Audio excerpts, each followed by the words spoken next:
নমস্কার বন্ধুরা, টাটকা রুই মাছ রান্না করবো আজকের। এখানে রুই মাছ কেটে ধুয়ে পরিষ্কার করে নিয়েছি, হলুদ মরিচ মেখে নিয়েছি, আধা ঘন্টা রেখে দিয়েছি। এখানে আমি ছিমলা আর আলু দিয়ে রান্না করলাম, কয়েকটা কাঁচামরিচ চিড়ে দিয়েছি। এখানে আমি ফ্রাই প্যান চুলায় দিয়ে দিয়েছি গরম হওয়ার জন্য। গরম না হলে মাছটা ভালো ভাজা হবে না। রুই মাছটা একটু ভালো করে এপিটে ওপিটে দাগ লেগে ভাজতে হবে, না ভাজলে রুই মাছের স্বাদ হয় না। সব মাছ একভাবে ভাজা যায় না। আমি এখন মাছটা দিয়ে দেব।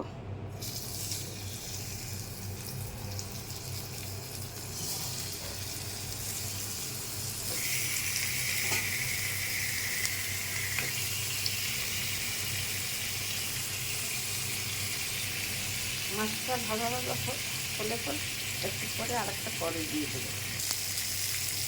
আমার মাছ ভাজা তৈরি হয়ে গেছে, এখন তুলে নেব। এটি একটু সময় নিয়ে ভাজতে হয় না এই মাছটা, নাহলে ভালো ভাজা হয় না।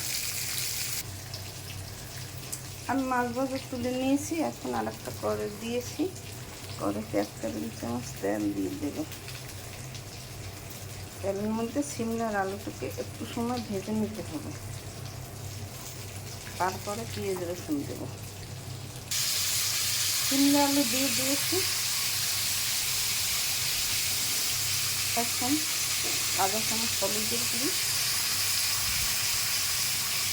আধা চামচ লবণ দিয়ে এটাকে একটু সময় ভেজে নিতে হবে।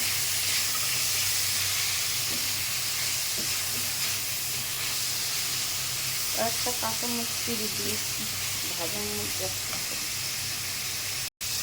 আমার পেঁয়াজ রসুন এই সিমলা আলু ভাজা অর্ধেক হয়ে গেছে। এখন আমি পেঁয়াজ রসুন আদা দিয়ে দিলাম। আমি মশলা কম খাই, তাই মশলা আমি কম দিচ্ছি। যারা বেশি খান তারা বেশি পরিমাণে দিয়ে খাবেন। কম মশলায় খেলে স্বাদ হয় ভালো। এখন আরেক টেবিল চামচ তেল দিয়ে দেবো।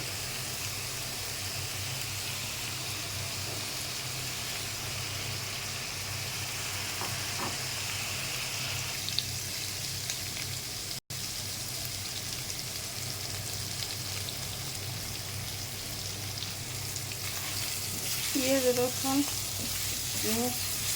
সাথে আলু আর চিংড়ি ভাজা তৈরি হয়ে গেছে। এখন এর মধ্যে 1 বাটি জল দিয়ে দেবো। বেশি দেওয়া যাবে না, এর বেশি দেওয়া লাগবে না।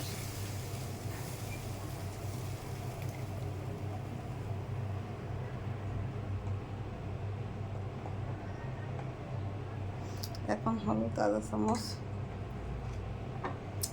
মরিচ 1 চামচ, জিরার গুঁড়ি 1 চামচ,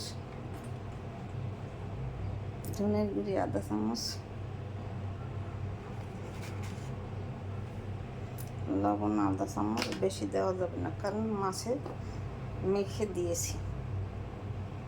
আর গরম মশলা 1 চিমটি দিলেই হবে। জলটা গরম হয়ে গেলে তখন মাছটা দিতে হবে।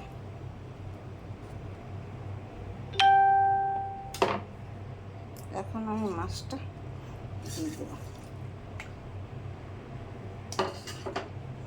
আমি ঢাকনা দিয়ে ঢেকে দেব। আমি 2 মিনিট পর ফিরে এসেছি। এখন ঢাকনাটা তুলে দেব। আমার রান্না তৈরি হয়ে গেছে। দেখুন, সিমলা আলু দিয়ে রুই মাছের ঝোল কী দারুণ দেখতে, খেতেও খুব সুন্দর হবে স্বাদ। এরকম আপনারা রান্না করে ঘরে তৈরি করে খেয়ে দেখুন, খেতে খুব দুর্দান্ত টেস্ট হবে, মুখে লেগে থাকার মতো স্বাদ। আমার ভিডিও যদি আপনাদের ভালো লেগে থাকে তার লাইক কমেন্ট শেয়ার দিয়ে পাশে থাকবেন। আমার চ্যানেলটিকে লাইক কমেন্ট শেয়ার দিয়ে পাশে থাকবেন। ধন্যবাদ, থ্যাংক ইউ।